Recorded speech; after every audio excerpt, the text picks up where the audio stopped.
Wakati sahihi wa kwenda kuzifahamu taarifa za kimichezo kupitia namba 10 ya TVE. Karibu sana mtazamaji popote pale ulipo, na taarifa tupo nazo za kutosha sana, tukianza safari hivi sasa mpaka 9 kamili za alasiri. Mengi kwenye kick-off namba 1 hii leo. Tunakwenda kutazama taarifa kuhusiana na mwendelezo wa ligi kuu soka Tanzania bara, wakati tukijiandaa kwa ajili ya kupisha michuano ya AFCON. Hapa tukipitia mechi ambazo zimepigwa weekend hii. Singida akikubali kipigo cha mabao 3-1 dhidi ya TRA. Mchezo kati ya Tanzania Prisons pia tutaumulika hapa dhidi ya Pamba, wakati mechi za hapo jana zikiwa na msisimko wa hali ya juu sana. Mchezo kati ya Azam FC dhidi ya Mnyama Simba, Azam akitakata kweli kweli kwa kumtandika Mnyama mabao 2-0. Tutapita hapa kuona nini ambacho kilitokea ndani ya dakika zote 90, wapi ambapo Mnyama alibweteka, wapi ambapo Azam FC alikuwa bora sana kwenye huo mchezo. Lakini tutaumulika pia mchezo uliopigwa hapo jana kati ya Young Africans dhidi ya Coastal Union. Kick-off namba 2 ni taarifa ikimhusu Mohamed Salah yakiwashia moto Liverpool, akiweka bayana ya kwamba hataki kuangushiwa jumba bovu kwa hivi sasa kutokana na aina ya matokeo ambayo Liverpool wanayapitia kwa wakati huu, akiweka bayana ya kwamba mchezo wa weekend hii dhidi ya Brighton huenda ukawa mchezo wake wa mwisho ndani ya klabu hiyo. Kunani maswali yakiwa mengi sana, tutakuja kupata majibu hapa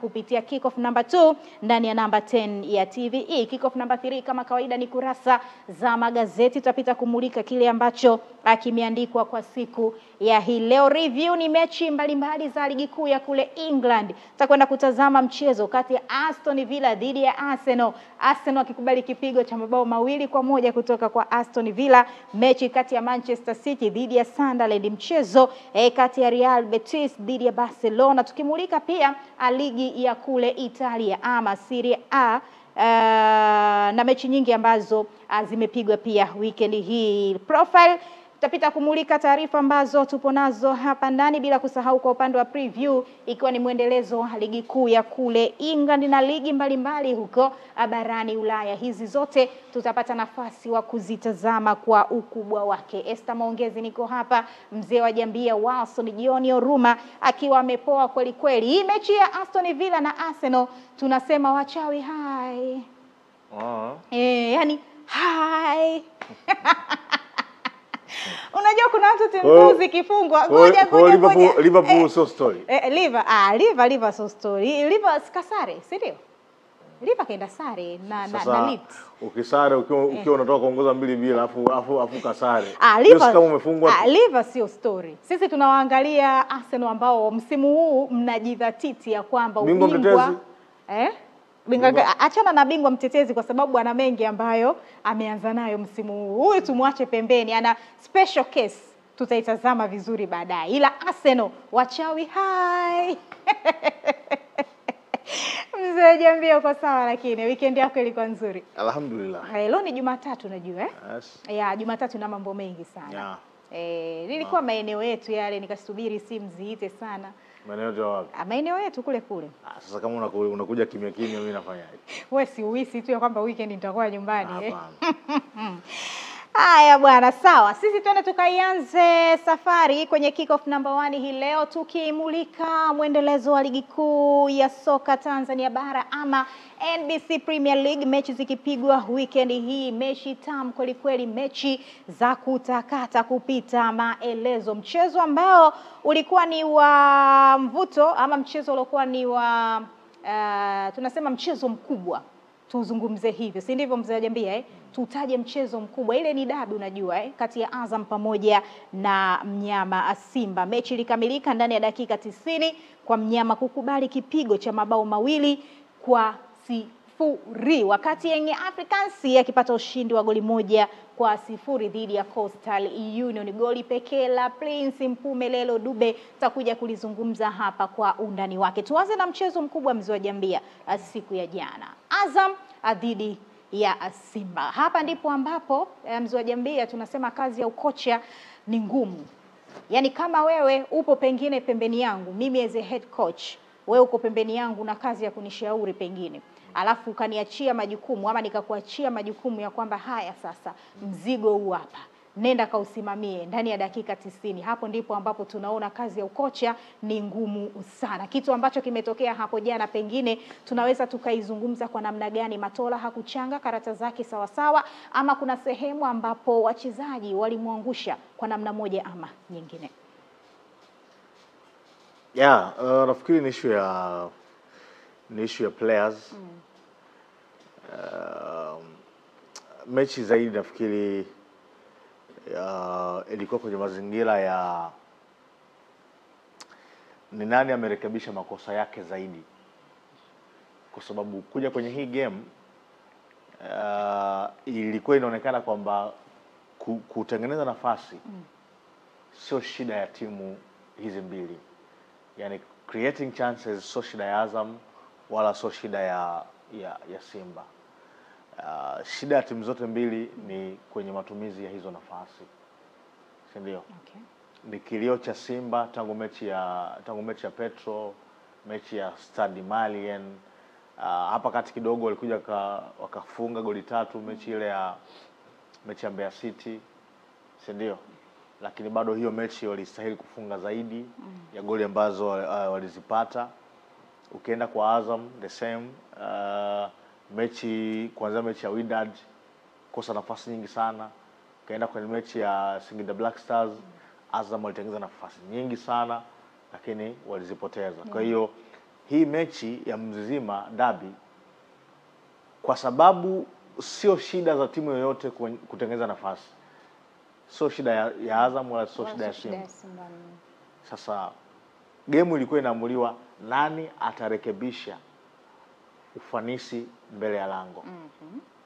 Kwa hiyo Azam wao ndo wamerekebisha hiyo issue ya kuwa na ufanisi mbele ya lango, sababu chances zilikuwa ziko nyingi. Simba kwenye first half walitengeneza nafasi na ile ya Elie Mpanzu. Yes, yeah. Na nafasi zilitengenezwa kwenye mazingira ya mechi ilikuwa na turnovers nyingi. Sio? Kuna pasi nyingi sana zilikuwa zinapotea. So sometimes pasi zilikuwa zinapotea ni mtu mwenyewe anapiga pasi mbovu au analazimishwa kukosea. Yeah. Si ndio? Azam walikuwa wanaweka pressure juu sana, Simba walikuwa wanaweka pressure juu sana. Kwa hiyo sometimes unakuta kwenye kujenga haya mashambulizi ya timu zote unaweza kukuta ama muundo haukuwa vizuri kwenye kujenga shambulizi, au wachezaji kwenye huo muundo pia nao hawakuwa sahihi. Yaani vitu vyote viwili havikuwa sawa sawa. Muundo sio sahihi, wachezaji ambao kwenye muundo pia sio sahihi. Mathalani Simba wanajenga mashambulizi wakiwa na Kante na Kagoma. Wako juu. Hawa wote sio wachezaji wazuri wakipokea pasi wakiwa wanamwangalia Yakubu. Sio. Ni wazuri wakati wanauangalia mchezo ukiwa mbele yao, wanaenda golini kwa mpinzani. Okay. Sasa kwenye kujenga shambulizi na maana hawa lazima wawe wanamwangalia Yakubu. Sasa wote sio, na ndio maana wakati wa Pantev ilikuwa ni ngumu sana kwake kuanza na Kagoma na Kante wakati mmoja pale. Ni ama acheze na mmoja wao alafu aweke Nabi, na siku nyingine anaweka wote nje. Anaanza na Nabi pale, sio? Kwa sababu ana wachezaji wengine ambao wanaweza kufacilitate kuifanya timu itoke chini kwa utaratibu. Labda anaweza kashuka Mutale, anaweza kashuka Morris, si ndio? Kufacilitate huo ujenzi wa mashambulizi. Lakini mechi hii kwa wachezaji ambao walikuwa pale ilikuwa ngumu sana. Kwa hiyo Azam kila kienda kuweka pressure, Simba walikuwa wanapoteza mpira. Si ndio? The same goes pia kwa Azam, na wenyewe walikuwa na midfielders ambao wanasifa kama wale midfielders wa Simba. Kwa maana Kanuti na Himidi. Si ndio? Wanasifa kama zile za Kagoma na Kante. Kwa na wenyewe Azam wakati wanajaribu kujenga mashambulizi kuanzia nyuma, Simba wakaenda kuweka pressure. Azam nao walipoteza mipira mingi sana na Simba walipata nafasi nyingi za kufunga kwenye hayo mazingira. Simba hakuweza kusumia. Kabisa. Na nikibakia hapo mzee wa Jambia, dakika 45 za kipindi cha pili, kama jicho langu lilitazama mchezo sawa sawa na jicho lako pia utakuja kuniambia hapa. Niliona mabadiliko makubwa kwa upande wa eneo la kiungo la mnyama Simba, niseme hivyo, kwa maana ya Azam FC ilikuwa kwake ni rahisi sana kuweza kupokoa, yani kuipoka mipira, kuirudisha tena katika eneo lake na kwenda kufanya mashambulizi katika lango la Simba. Sijui nini ambacho kilibadilika hapa, na nitaka kurudi nyuma kidogo. Nilikuwa napita sehemu, wengi walianza kuhoji mabadiliko ambayo mwalimu aliyafanya ya kuamua kumtoa Kante, pengine lilileta udhaifu katika eneo hilo la kiungo. Yes, possibly. Na Matola unamuelewa kwa sababu Kante tayari alikuwa na kadi ya njano. Okay. Si ndio? Na kwa hiyo ilikuwa ni sababu ya lazima. Yes, na kwa sababu sasa hiyo eneo lenyewe ilikuwa matumizi ya nguvu ni makubwa. Si ndio? Kumbuka wanapigania mipira pale katikati na Kanuti, Himid. Kwa hiyo fiziki ilikuwa ni kubwa. Tayari yule ana njano, kwa hiyo nafikiri ilikuwa ni sababu ya lazima. Okay. Yes, na mechi hasa ilipotea kwenye hayo mazingira, kwa sababu Himid baadaye aliingia Kaminko. Sio, walikuwa wazuri sana. Kama Simba wamelazimishwa kwamba wasijenge shambulizi kwa pasi chache chini, labda wamelazimishwa wapige juu. Wakipiga juu, masenta baki wa Azam wakigusa ule mpira wa kwanza, mpira wa pili ambao ulikuwa unaanguka, Azam walikuwa na haraka sana wa kuweza kupata ule mpira, Himidi pamoja na Kaminko. Kuna zile mbili za mwisho zile Himidi zote alizikataza. Yes. Kila ukitaka kupenetrate. Yes. Kwa hiyo wewe angalia magoli yote yametokana na hayo mazingira, kwamba Simba walikuwa wao wana umiliki wa mpira, wakapoteza huo umiliki wa mpira, Azam wakashambulia kwenye hiyo nyakati. Kwa mfano ni goli hili hapo linavyoonekana. Simba wao ndio walikuwa kwenye possession, Azam wakajibu kwa haraka. Hiyo alikuwa ni Sadun, sio, ambaye aliingia na kwa kiasi alibadilisha mchezo kabisa. Kwa hiyo Simba, Azam was a better team jana. Wakati Sadun kuna ile nafasi ya kwanza ambayo aliikosa kabla ya kuja kurekebisha na kutengeneza nafasi zingine ambazo zilikwenda kuzaa mabao. Nilikuwa namtazama Florai Benge, it's like kama alikuwa na sababu pengine ya kutokumwanzisha Sadun. Unajua huwa tunazungumza mara zote ya kwamba washambuliaji sifa yao kubwa pia ni kuwa na ubinafsi, kuwa na kahali kauchoyo. Of course Saduni tunafahamu ni moja kati ya wachezaji ambao pengine wamekuwa born talented, tunasema hivi. Yani ni mchezaji ambaye amezaliwa akiwa na kipaji kikubwa sana, lakini pengine hako kahali fulani hivi ka ubinafsi ndiko ambapo huwa kanamfanya Saduni kukaa bench katika mechi za Azam FC.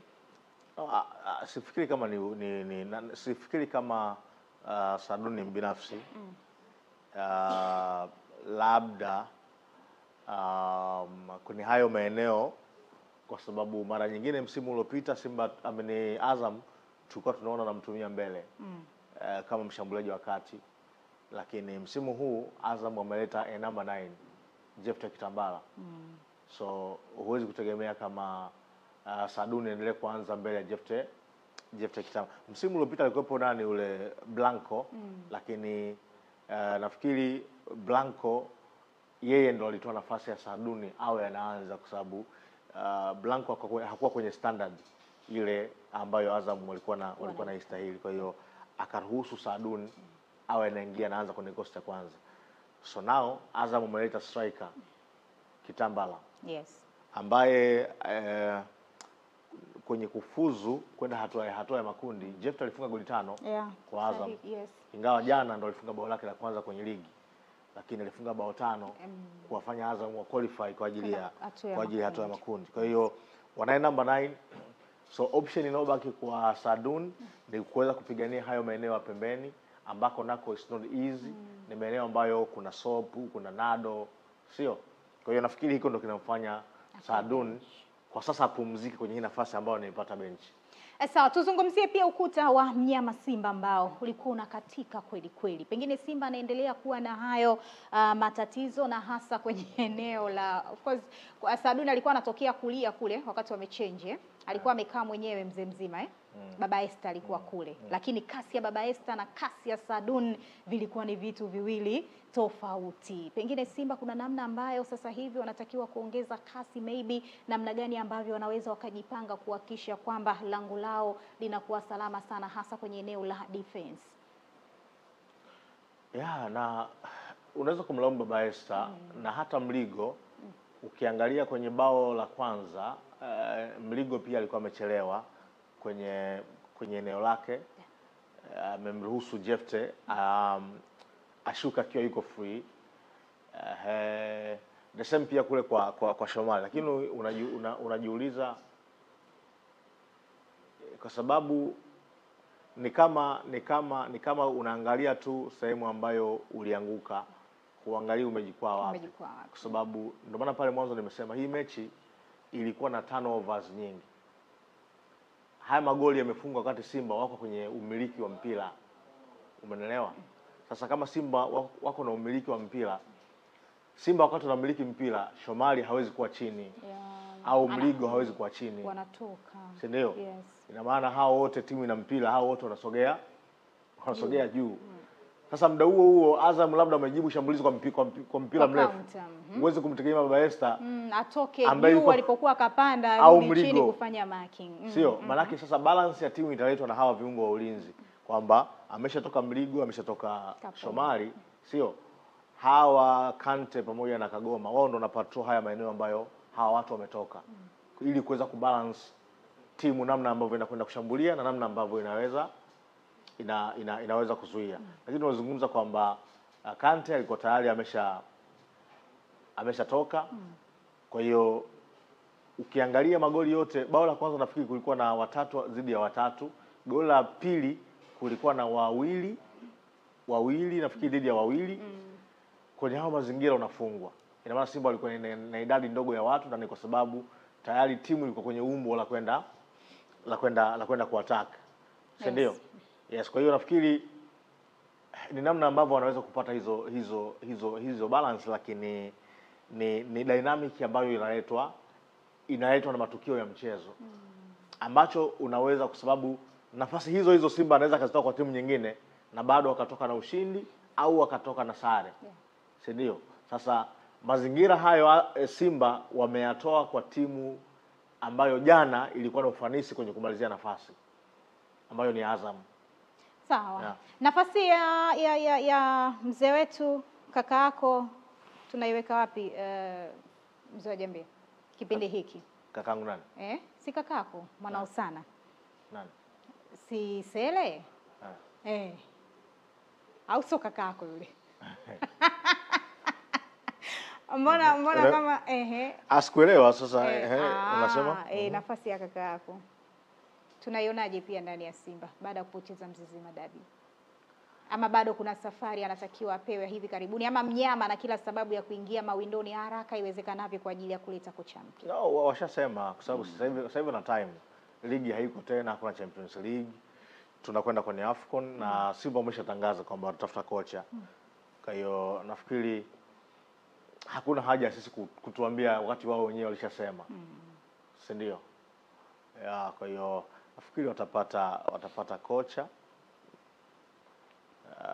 Na labda ni wakati wa Captain Sele naweza kuanza kuangalia maisha mengine nje ya Simba, kwa sababu dhihaka kwake zimekuwa nyingi, matusi kwake yamekuwa mengi. Ili hali yeye hajajiajiri Simba, ameajiriwa, hajilipi mshahara. Yaani kama Simba leo akisema na yeye enough, Matola unapaswa kutoka, Matola anaondoka. So ina maana kama ni matusi wanapaswa kuwapa walio mwajiri. Sasa tu kuanza kusema coaches wangapi wamepita, no. Waajiri wa Matola ndo wanaweza kusema bana inatosha. Si ndio? Imefikia mwisho. Lakini Matola mwenyewe personally kama anapata nafasi ya kujievaluate, si ndio? Naona sistahili haya yanayoendelea. Hasa ukizingatia nilichofanya kwenye hii club, kwa sababu Sele is a legend. Sawa, the most successful captain ndani ya Costa Simba ni Sele. Sasa unajua ni kitu kibaya sana, mashabiki ambao umezoea kila siku wanakuja kiwanjani kwa ajili ya kushangilia, then leo wanakuzomea. That's very bad. Mashabiki tunasema wana vitu viwili, wanashangilia, wanazomea. Lakini mara nyingi wanazomea adui, wanashangilia timu yao. Sasa ikishakuwa wanakuja na kuzomea wewe timu yao. Timu yake. Kwa sababu Matola wana Simba ni mtu wao, unajua. Mtu wao, kijana wao, kaka yao, si ndio? Sasa ikishatokea Esther ndugu zako wenyewe wanakuzomea, that's very bad. Na mawe ni mengi kweli kweli kutokea kwake. Yes, kwa hiyo nafikiri hata hiyo yeye mwenyewe inaweza ikamfikirisha akasema bana, kwani mimi nakosa nini? Kwa sababu Matola he's a qualified coach. Si ndio? Anaweza kwenda kufundisha timu yote ya ligi na ana uwezo, si ndio? Akaenda kufanikiwa. Kwa hiyo kama yuko sehemu ambayo anaona hayuko comfortable, nafikiri anaweza kufikiria tofauti. Nafasi ya 5 mnyama mpaka hivi sasa tukizungumza tayari amepoteza mchezo mmoja mkononi mwake. Mzizima Dabi hii ikiwa inamweka kwenye nafasi hiyo akiwa na alama zake 12 mkononi mpaka wakati huu hapa. Hii nafasi Mzwajambia, of course bado ligi ni changa, ligi ni marathon bado sana. Kwa hiyo tusubiri kuona kile ambacho Simba anajipanga nacho kwa wakati huu na namna gani ambavyo pengine atarejea akiwa imara sana. Na jambo zuri zaidi kama ambavyo amezungumza hapa Mzwajambia, tayari timu zinakwenda kwenye mapumziko, zinakwenda kujitathmini upya wakati tunapisha michuano ya AFCON. Mambo yakiwa mabaya kwa upande wa mnyama Simba, Young Africans anazidi kukusanya alama, anazidi kuongeza alama zake kibindoni mara baada ya kupata ushindi wa goli 1-0 dhidi ya Coastal Union. Goli pekee la Prince Mpume Lelo Dube likawafanya Young Africans kuondoka hapo wakiwa na furaha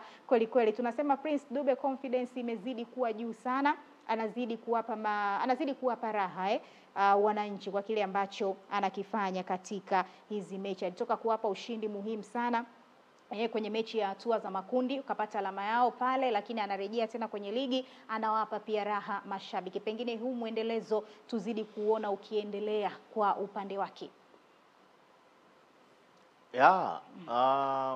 Kazi ya Dube ni kufunga. Ingawa wakati tunamchapa akiwa hafungi, wanaanza kutuambia huyu ana link up, sui nini, usunaelewa. Yaani maneno ya utetezi yanakuwa ni mengi. Lakini Dube kazi yake ni kufunga. Yuko Yanga kwa ajili ya kufunga. Umeelewa? Yanga wame spend a lot of money kwa Dube ili aje afunge. Si ndio? Ndio. Hiyo ndio kazi ambayo Yanga wao walimleta. Hawakumleta aje link, si apige pasi, si apige assist, no. Wamemleta Dube mahususi kwa ajili ya kutia mpira wavuni. Yaani huu ni mtaalamu wa kuweka mpira wavuni. Sasa kama ameanza kufunga well and good. Nafikiri ni nzuri kwake na ni nzuri kwa Young Africans. Unaelewa? Yes, amefunga bao, header nzuri sana, pasi hiyo ya Duke Abuya kwenye dakika hizo. Nafikiri ni moja kati ya mabao ya thamani sana ambayo Yanga wanaweza wakafunga msimu huu. Na mechi ilikuwa tough kweli kweli Mzwajambia. Ilibidi wasubiri mpaka dakika za jioni kuweza kupata goli hilo. Hapa ndipo unapata picha pia ya kwamba ligi ni ngumu, ingawa kuna timu inapoteza huku mazima, lakini kuna timu pia inapata matokeo, lakini ukija pia kuitathmini vizuri pia unaona kuna kazi pia ya kufanya. Unajua Young Africans ukitazama hata lineup ya mchezo wa jana Mzwajambia, utaona aina ya wachezaji ambao wamecheza huu mchezo. Wengi ni wale ambao wametoka nao kwenye msimu ule uliopita. Wachezaji wengi wapya wa kigeni ambao wameingia ndani ya Young Africans bado hawapati nafasi ile ya kucheza kwa asilimia kubwa sana. So kuna kitu kikubwa pia ambacho Yanga pengine anatakiwa sasa hivi kujitathmini nacho wakati ligi ikiwa inazidi kuendelea siku za usoni. Si ndivyo Mzwajambia? Ama jicho langu limeona tofauti pia? Wenyewe washasema pia kwamba watataka kufanya reshuffle tena. Kwamba hawakutegemea sana. Ingawa kauli zao sometimes pia zinapishana. Unasikia kauli ya rais anasema hawa huu ni usajili bora yeye kuwahi kufanya. Lakini ukiwasikiliza viongozi wengine wanasema msingi wao wa msimu huu kwanza unategemea wachezaji wa msimu uliopita, alafu hawa wapya waingia kwenye timu taratibu. Kwa hiyo ni kauli ambazo zinapishana, lakini ambacho unakifikiria ni kwamba as it is sasa hivi Yanga hawana kikosi kipana, ila wana wachezaji wengi sababu wanaotumika asilimia kubwa ni wale almost ni wale yes. Na wakifanya mabadiliko unaweza kuona quality inashuka. Yaani kwa mfano unamweka nje Pacome, si unaanza na Dumbia, unaona ni vitu viwili tofauti. Yes. Pacome na quality ya tofauti. Kwa hiyo nafikiri time hii ya mapumziko ya AFCON nafikiri itawapa na wenyewe nafasi mpya ya kutengeneza na kupata kitu bora zaidi. Sawa, tumalizie na mchezo wa Singida Mzee Jambia dhidi ya TRA. Singida alipokea kipigo kikubwa kweli cha mabao 3. Kipigo kikubwa hiki. Kwa bahati mbaya mechi sikuona. Yes, mechi sikuona, sikupata nafasi ya kuona, nilikuwa na majukumu mengine, lakini matokeo ambayo yameshangaza watu wengi. Yameshangaza watu wengi. Dhidi ya TRA mabao 3. Lakini hata hivyo baada ya kuona mechi ya Azam na Singida, ile mechi ni moja kati ya mechi ya Azam ambazo kama itafika mwisho wa msimu na hawana ubingwa, zile ni aina ya mechi ambazo wanaweza kuzitazama bana, ubingwa tulikosa hapa. Kwa sababu ni mechi ambayo walipaswa kushinda kwa goli nyingi na hawakushinda ule mchezo, na ni kwa sababu Black Stars walikuwa wanafanya mistake nyingi sana ambazo Azam walishindwa kuzipunish. Sasa kama the same mistakes wanakuja kuzifanya wakazirudia mbele ya TRA na goli lenyewe lilipatikana kwa njia ya penalty na lilifungwa na Clatous Chota Chama, hilo goli moja ambalo wao Singida walilipata. Unaelewa? Yes, kwa hiyo kama wamerudia the same mistakes na TRA wamepunish, unaelewa. Okay. Sawa, yote kwa yote ni round up hiyo ya michezo ambayo imechezwa weekend hii, na tukipita hapo kwa uchache kutazama mechi hizi ambazo zimepigwa weekend hii, lakini kubwa tukikaa kwenye mchezo huo kati ya Azam dhidi ya Mnyama Mzizima Dabi, mechi kubwa kweli kweli na matokeo ambayo yalitokea ndani ya dakika hizo 90. Mimi na Mzee Jambia, Watson John Oruma, sisi hatuna la ziada hapa kwenye kick off number 1, inatupeleka kwenye mapumziko. Tukirejea hapa kick off number 2 inafuata. Esther Maongezi ndo jina langu. Twende kwenye mapumziko, tarejea hapa hivi